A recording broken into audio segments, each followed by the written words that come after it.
President Biden is in the air to Israel, but his plan to bring the full weight of American diplomacy to bear on the situation is falling apart literally before Air Force One even left the tarmac. Much of the trip, much of his reasons for going, are no more. 4 years in the Middle East taught me there are no such thing as coincidences. Mr. Biden's trip comes just as Hamas has made new offers to release the hostages if only the Israeli bombing stops. Hamas is now setting up to play the victim, and the worldwide media will certainly play along. Today, Hamas claimed without evidence that Israel bombed a hospital and killed 500. In reality, and new video evidence points to the fact that an Islamic Jihad rocket aimed at Israel came up short and hit the hospital, then set off secondary explosions of Hamas weapon stockpiles that they had put inside their own hospital. Never mind, there are now protests across the Middle East, and Hezbollah is calling for a day of rage unlike anything else tomorrow. In a moral sense, of course, the truth matters. And Israel's explanation of a failed terrorist missile launch makes a lot more sense than Hamas's accusations that on the eve of the American president visiting Israel, Israel bombed a hospital. The idea of that is stupid on its face. Amid all the finger-pointing, meetings scheduled with the leader of Jordan and the president of the Palestinian Authority were just canceled by them. The president of Jordan, the president of the Palestinian Authority, and the president of Egypt all told the president of the United States, "No thanks, we don't want to meet." That's stunning. You could even say that's pretty embarrassing for the United States. The facts won't matter. In fact, what's happened makes things even more dangerous, and President Biden perhaps even more desperate to appear relevant. Mixed with Mr. Biden's promises of support to Israel will be demands on the Israelis and an attempt to stop their ground invasion. Give diplomacy a chance, he will say. There are civilians dying. Of course, Mr. Biden wants to play peacemaker. He hates Benjamin Netanyahu. That would be an understatement. And can't yet give up on his vision of a rapprochement with Iran. We'll explain all of that a little later, and we'll get into the real reason for Mr. Biden's trip as well. But on point tonight, a larger sense here.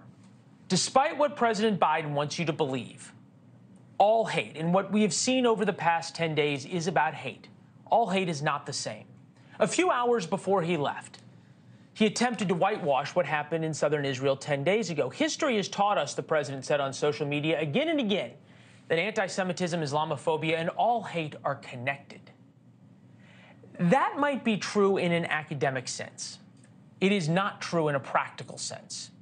The targeting of Jews goes back 3,000 years, long before Islam even existed. Last week, we showed you the images of Hamas attacks and Nazi atrocities side by side. But for one being in black and white, you wouldn't know the difference. But there is a reason the left, especially President Biden, is now trying to equate Islamophobia with anti-Semitism, because once everything's the same, then you can lecture everybody. There is no right and wrong. There is no good versus evil. Rather than deal with the celebrations of Hamas's attack across America, rather than face anti-Semitics in Congress, suddenly we must all become more accepting, rather than upset about what a Cornell professor said. It was exhilarating. It was exhilarating. It was energetic. The left would love nothing more than equating the stabbing of a young Muslim boy in Chicago with the organized terror of Hamas. All killing is bad, unquestionably. But conflating the two events is absurd. Think about this. A group of rabbis attended the funeral for the 6-year-old Palestinian boy who was murdered by his landlord. It was terrible. The rabbis came out to condemn it.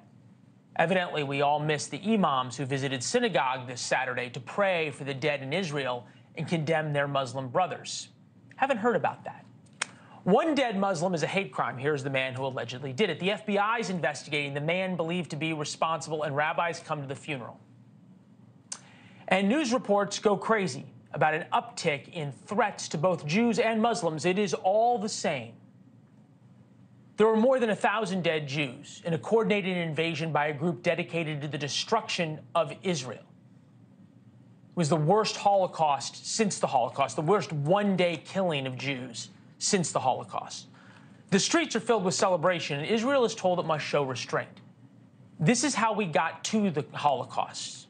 This is the response to, say, Kristallnacht in Nazi Germany. We know anti-Semitism and Islamophobia are different because Hamas says so. The preamble of Hamas's charter, Israel will exist and will continue to exist until Islam will obliterate it, just as it obliterated others before it. This is what Israel is up against. This is what Jews around the world are up against. Thanks for watching. Go to newsnationnow.com to find NewsNation on your television provider. And don't forget to subscribe. Click the red button to get more of NewsNation's fact-driven, unbiased coverage.